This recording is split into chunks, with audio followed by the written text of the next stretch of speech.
After watching the game, what did you think further about the performance? They shot 69 threes. And I think the easy thing to do is say it's just the preseason, but, Right. you know, the first week of camp was just like we don't want to just allow people to shoot that shot comfortably. We want to run them off the line, make them take contested mid-range jumpers, knowing that the help is going to be there in the paint. And some of them was like, that's what they do. They like a well-oiled machine with how they get their threes. They've been playing that way for years, so you can't take credit away from how well they do it. But 69 is crazy, and we had to.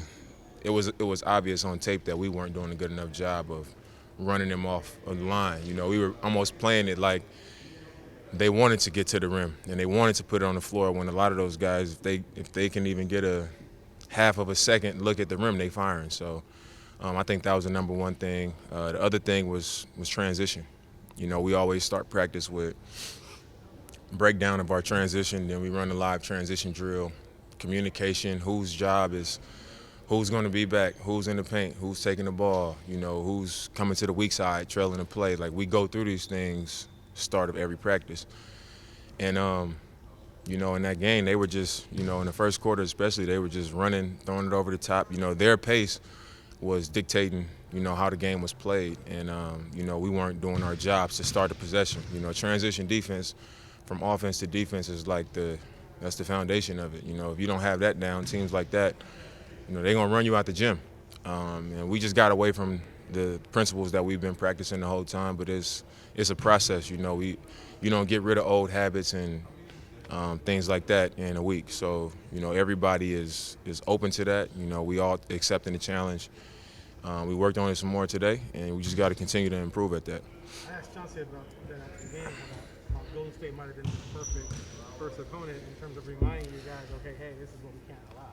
No, exactly. I think their style of play is, like you said, is perfect because it's going to challenge us in every way. They want to shoot threes and they play fast. So, when they say, get back on the shot, that means get back on the shot, because if you don't, make or miss, they're going to jump it in and the ball's going to be over your head. Somebody's going to be shooting a three. And they also want to shoot threes. So even in the half court, they penetrate, pitch, swing. That's their style. And we got to be able to help, stunt, close out the shooters, like, to where they don't want to shoot it, make them put it on the floor. The next person helps. And they challenge you at doing those things, especially in your first game. So it was perfect first opponent for us to have some film to watch.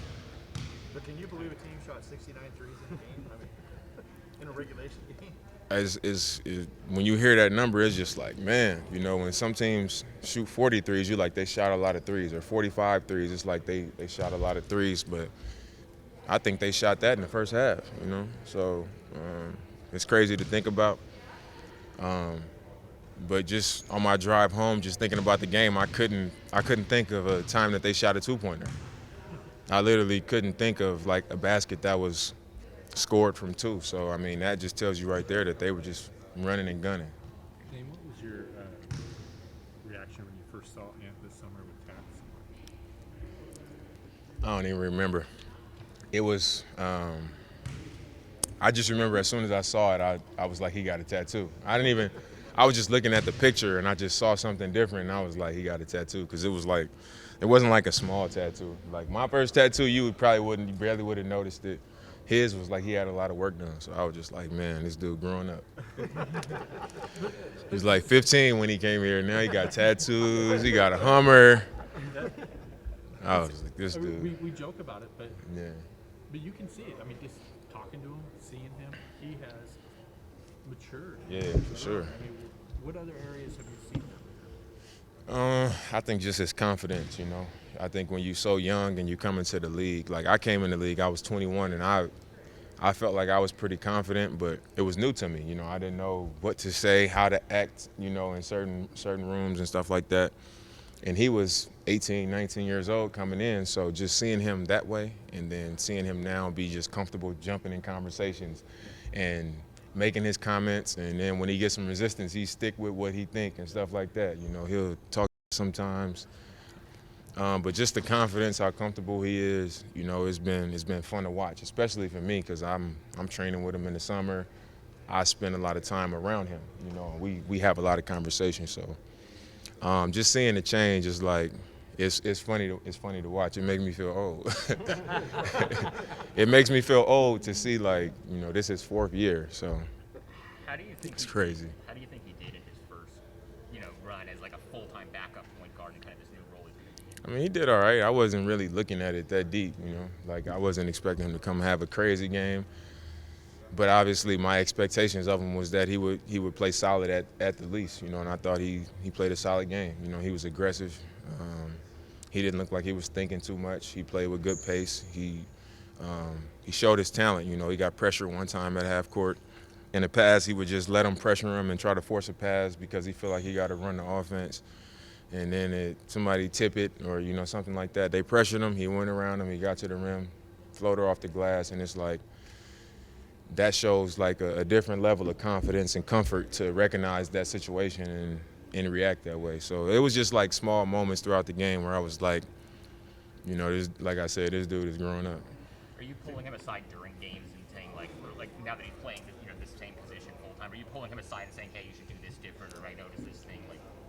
No, not so much you should do this different, but like I had, Steve Blake, Mo Williams, Earl Watson, Ronnie Price. I had like a lot of vets that I played with that they would pull me in and watch film. They'll pull me in and say, look at this, look at that.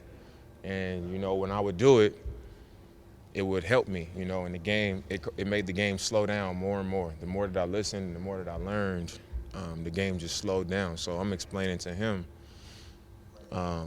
things that I feel like could help the game slow down for him. Like, for example, if we run a play we have call away, and he has the ball in the slot, and then the 4 and the 5 are pinning away to the corner to get somebody to come up. I'm telling him that, that's a great opportunity to attack your man because both of those bigs have to guard the action away from the ball. But it can't be the first time. Like, you can't come down and the first time you call away, as soon as they go, you take off. Like, run away, hit him coming off. Run away, once he curls, you throw it, go away. And just let him fall asleep a little bit guarding the action, and then by the time the third time come, they're going to relax, and then that's when it's boom, you at the rim. And then the next time you go away from it again. And then the next time you attack knowing that you're waiting for the guy to come off. Like, you just got to play the game that way, and it makes it easier. You see people reacting, and you see things happening and before it actually happens because you've done it over and over. You've done it with a purpose instead of just running the play. So it's stuff like that I try to, like, just keep him on game with, keep it on his mind. Have you seen any difference in the way that he responds to like Phil's instruction? Because I know Phil doesn't, I don't know, doesn't take shit and he pushes you guys. Have you seen the way that Ant responds differently? A little bit. I think because of how he's grown, Phil doesn't have to get on him the same way as he used to. Ant would be quiet. He would be talking to Ant in the workout. Sometimes we're working out together. And he might be like, Dame, do you like what we're doing? And I'll be like, yeah, I like this. This can help in this situation, or I missed this shot a lot this year. And he would be like, Ant, do you like this drill? And Ant be like, he just won't say nothing. And he would be like, you got to interact, like say something. So I think he's not like that no more. So Phil is not as, not on his ass as much as he used to be. What was the first Time for a couple more.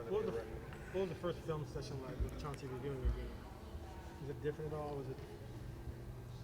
Yeah, it was different. It was film. We obviously you watch film to correct things. You have good possessions on offense, bad possessions on offense. Good possessions on defense, bad possessions on defense. But I think in this film session, it was. I felt like he set the tone right away with just calling it what it was. Dame right here. If you pass it and Norm takes a shot on the wing, he can't be the person to shoot and get back to. You got to be back in transition. We know who our offensive rebounders are. We know who's supposed to just get back. Y'all got and he said names. You know what I'm saying? Like, I think that's a big thing to say names. Say who you're talking to. Say what they did wrong. And we got to accept it, because our biggest thing this year is to be better defensively, to have better ball movement, to create easier opportunities. And we got to be open to whatever that criticism and whatever that challenge is if we want to get better at it. So I thought the first film session is, a step in that direction where he just literally called everything that we've been talking about this entire time. He's just called it out, and he said names. So I think that was the biggest difference. Hey, did you see the GM survey where they had you third in taking the last shot? Last year you were number 1 in that category. Now you're third. Did you see that? I didn't. Oh, okay. Did that. But I mean, I didn't think you hurt your cause last season. I mean, I don't know. It's just a survey, If they said one thing last year and then they voted something different this year, maybe that's what they're expecting from certain people this year, or I don't know. But I've at the end of the game from day one, I feel like I've got it done. Obviously I've missed a lot too. Everybody has, but I don't know how many people has come up big at the end of the game more than me. So it's really not important at all. Chauncey mentioned that still maybe too many contested threes or too early threes. Is that going to be a pretty hard habit to break for you guys, being so used to just basically having that green light all the time? Yeah, I think his message is, we know that we have shot makers, but that don't mean we got to lean on making shots. He mentioned in film, like, if CJ doesn't have a little stretch in the first quarter, they might have a bigger lead. If I don't have a stretch at the end of the second quarter, they might have a big lead. So that was his point, because, sometimes those shots aren't going to fall. And when those shots aren't falling and we aren't doing the other things that, they're on us about, you're going into halftime maybe down 13, 14 against a team that's not going to slow down. They're going to continue to play the same, and, you're not always able to correct yourself in the middle of the game. So, that could be a game that gets away from us if that's what our habits are. So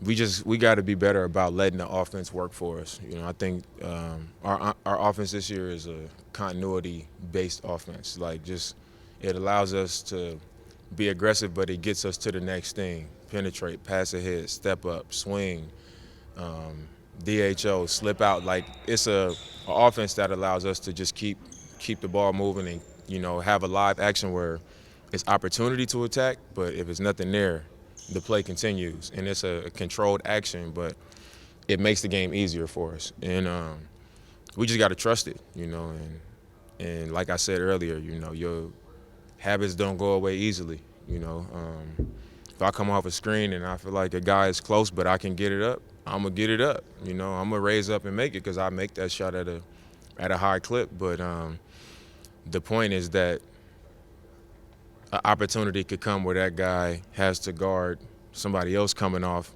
and now because he guarded somebody coming into the paint and they pass it ahead to me and the big is setting the screen, now that big can go from help to being at the level of the screen, and now I'm coming off the screen and the big is behind the play and I'm raising up clean. So I think that's it. Obviously it's going to be times that those are the shots that we're going to take, because that's who we are and that's going to be the situation sometimes, but it can't be more times than not.